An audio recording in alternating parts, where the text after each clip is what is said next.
Good morning students. आज का हमारा अकाउंटेंसी में टॉपिक है how to solve long question in case of partnership, specifically at the time of retirement of partner. आमतौर पर long question में रिटायरमेंट ऑफ ए पार्टनर और admission of a partner में चॉइस मिलती है। अभी तक तो इसी प्रकार के जो है पेपर्स आए हैं कि एडमिशन और रिटायरमेंट में चॉइस है।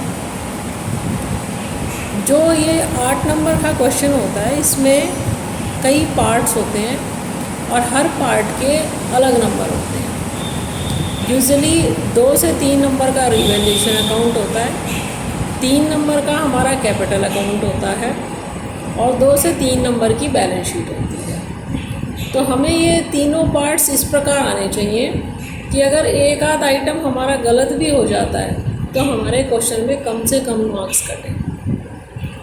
क्वेश्चन करने का तरीका क्या है?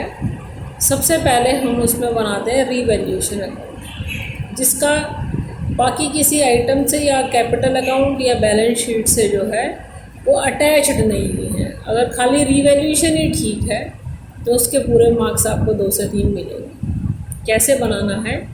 रिवैल्यूएशन अकाउंट में आपको मैक्सिमम 5 आइटम्स मिलेंगे एग्ज़ाम में। हमने बुक में ऐसे बहुत सारे क्वेश्चन किए हैं जिसमें 8 भी आइटम पूछे हैं, लेकिन मैक्सिमम 5 मिलेंगे। कई बार ये 3 ही होते हैं और कई बार सिर्फ 2 ही होते हैं, 5 से ज़्यादा नहीं पूछे जाएंगे। तो हम रिवैल्यूएशन अकाउंट का फॉर्मेट बनाएंगे, पर्टिकुलर्स अमाउंट डेबिट साइड और क्रेडिट साइड। पहला आइटम जैसे लिखा है स्टॉक इज़ डेप्रिशिएटेड बाय 5%, तो स्टॉक में कमी हो गई, असेट्स में कमी हो गई, यानी असेट्स में कमी हो गई तो हमें नुकसान हो गया और सभी नुकसान डेबिट होते हैं, इसलिए रिवैल्यूएशन की डेबिट साइड में हम लिखेंगे टू स्टॉक और उसके नीचे वहीं पर रिवैल्यूएशन अकाउंट में ही ब्रैकेट में करके दिखाएंगे 1 लाख गुणा 5/100 यानी 5,000 रुपये। उसके बाद लिखा है provision for bad and doubtful debts is to be created at the rate of 2%। तो ये भी हमें नुकसान हो गया, एक लाइबिलिटी बढ़ गई है प्रोविज़न बनाने की, तो हम डेटर्स देखेंगे, मान लीजिए 40,000 के हैं, तो रिवैल्यूएशन की डेबिट साइड में हम लिखेंगे to provision for bad and doubtful debts और ब्रैकेट में लिखेंगे 40,000 गुणा 2/100 यानी कि 800 रुपये। इस प्रकार अगर 1-2 आइटम और हैं, क्रेडिट में है या डेबिट में, हम लिख लेंगे। और क्रेडिट में से डेबिट अगर क्रेडिट ज़्यादा है तो, और डेबिट में से क्रेडिट अगर डेबिट ज़्यादा है तो माइनस करके निकाल देंगे। जो भी आपका प्रॉफिट या लॉस आएगा रिवैल्यूएशन में, उसको ओल्ड पार्टनर्स ओल्ड रेशो में बांट देंगे। रिटायरमेंट में अगर ABC 3 पार्टनर है और B रिटायर हो रहा है तो हम तीनों में ही बांटेंगे जो इनका ओल्ड रेशो है। To profit on revaluation transfer to partners capital account, और जो भी आपका लाभ या हानि आया है उसको ओल्ड रेशो में वही बांट कर दिखाएंगे। इस प्रकार रिवैल्यूएशन, खाली रिवैल्यूएशन के आपके 2 से 3 नंबर पक्के हो जाते हैं। इनमें भी मान लीजिए आपका कोई एक आइटम, सपोज टू स्टॉक आपने गलत लिखा है, अमाउंट गलत है या साइड गलत है अकाउंट की, डेबिट आपने डेबिट लिख दिया जबकि लिखना था क्रेडिट, तो केवल उसी पार्ट के मार्क्स आधा नंबर कट जाएगा, शेष 1.5 नंबर आपके बच जाएंगे। वो ये डिपेंड करता है कि क्वेश्चन में किस एडजस्टमेंट के कितने मार्क्स हैं। यूजुअली आधे आधे नंबर की ही एडजस्टमेंट्स होती हैं। आधा नंबर प्रॉफिट्स को बांटने का भी होता है रिवैल्यूएशन के प्रॉफिट, तो अगर 2 भी गलत हो जाते हैं तब भी 1 नंबर आपको मिलेगा। उसके बाद दूसरा काम आपको करना है गुडविल का ट्रीटमेंट।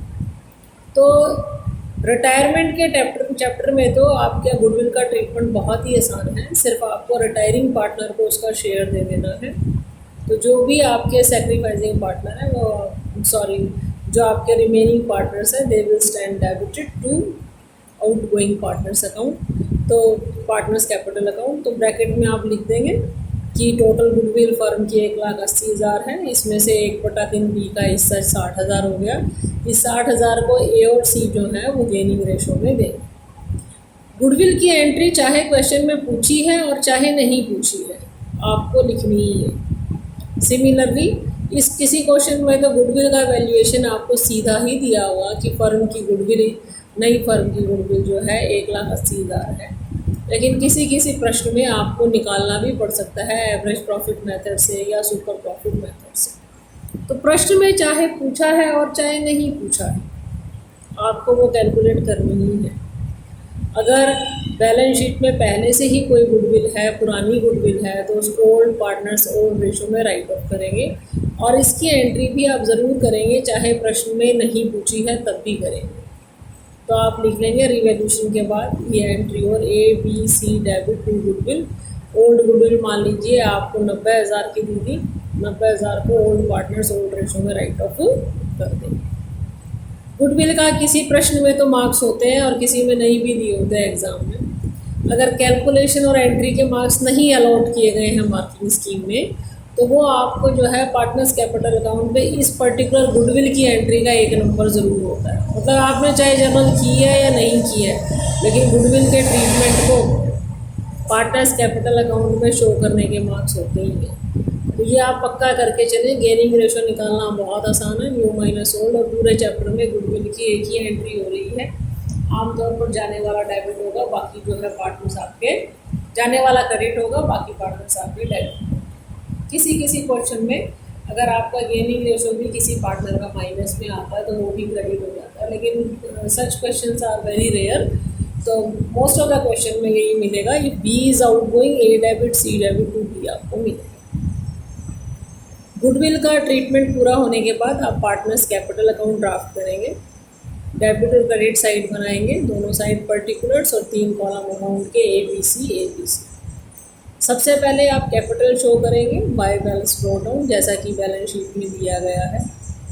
अब इम्पॉर्टेंट पॉइंट, उसी कैपिटल वाली साइड में लाइबिलिटीज़ में चेक कीजिए कोई रिजर्व तो नहीं है, फ्री रिजर्व, जैसे जनरल रिजर्व है, इन्वेस्टमेंट फ्लक्चुएशन रिजर्व है, या वर्कमैन कंपनसेशन रिजर्व है। आप इस रिजर्व को बांट दें।